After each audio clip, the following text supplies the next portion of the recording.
bir xəyalım oldu. İkisi klubdan danışmaq istəyirəm, xəyalımda yazıq oldu. Və məni bir ortam özümə məqsəd verdim ki, özümü həyatdan izolasiya edəcəm.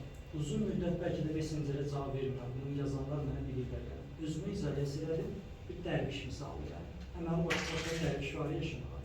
Və ondan sonra dedim, həyatımın xoşbəxtlik formulu nədir? İşim, sevgim və mən. Mən bu həyatda nə ilə məşğul oluram? Hobbi olaraq tutar. Tango ilə məşğul olan, seminar təlim keçirəm, insanlarla individual görüşürəm. Bunları həmişə harda edirəm, hardasa edirəm.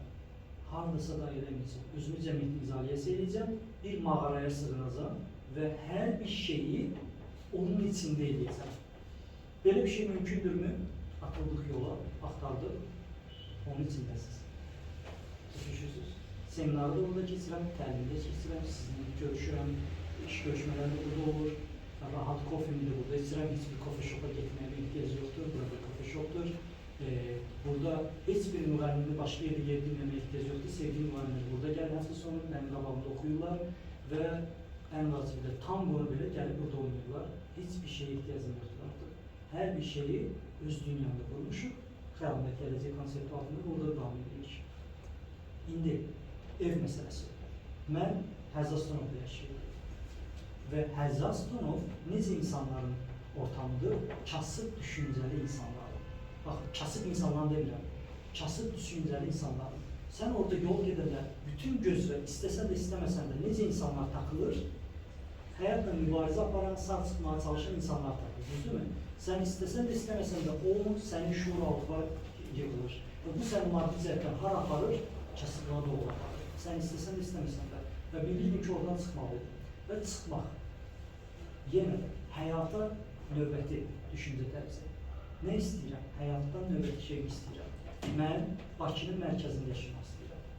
Bir mənə deyəndə ki, harada? Deyim ki, Bakının mərkəzində. Yaxşı. Necə bir yerdə? Bu köhnə Bakı evləri var ha. Mən o Bakı evlərdə yaşayanlar həmişə dəyinə baxırım ki, oyuna, köhnə Bakılıdırlar. Belə balkonda zadda çıxırlar, şəhərin mərkəzində yaşayırlar falan. Bunun qibdəsini edirdi. Başa və düşünürdüm ki, bu evlərdə yaşamaq böyük bir məbləğ tələb edir. Bunun altında mən girə bilmərəm. Yəni, çox bahalı deyirdim ki, bu evlər. Sadəcə niyyətinə. Biz əmin də deyildim 100%lik və başladı axtarmalar. Müxtəlif binalar gördüyü mərkəzdə belə və bir dənə ev görürük. Makreldə ki, filan ev var. Ünvana baxıram, şeye baxıram, Heydər Əliyev Sarayı. Bina, Heydər Əliyev Sarayı. Ünvan, XC Club kafenin ünvanı. Ev bu binada. Başa düşürsünüz? Həyatımın bu anında, istədiyim bu anında yani. Buranın binasında bir adam evini satır. Və mən vətənə gəldiyim gün otururuq maşına, durub gəlirik bura. Evə girirəm, balkondan çıxıb Heydər Əliyev Sarayına baxıram, deyirəm ki, bu evi götürdüm. Bitdi yəni.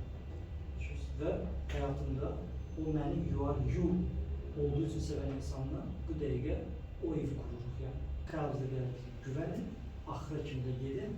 O hekayə maraqlı olacaq və biz həyatımızı bir gün hekayə danışacaq səviyyədə yazın. Yəni, bilgilərinə hekayə danışacaq. Və əgər nə qədər çətin olsa, deyim ki, oyda, bu kinonun maraqlı yeridir. Bu söhbətdən çıxandan sonra mən bunu maraqla danışacağım. Yəni, xəyalına gələcək. Burada dostlar, təşəkkür edirəm, çox sağ olun.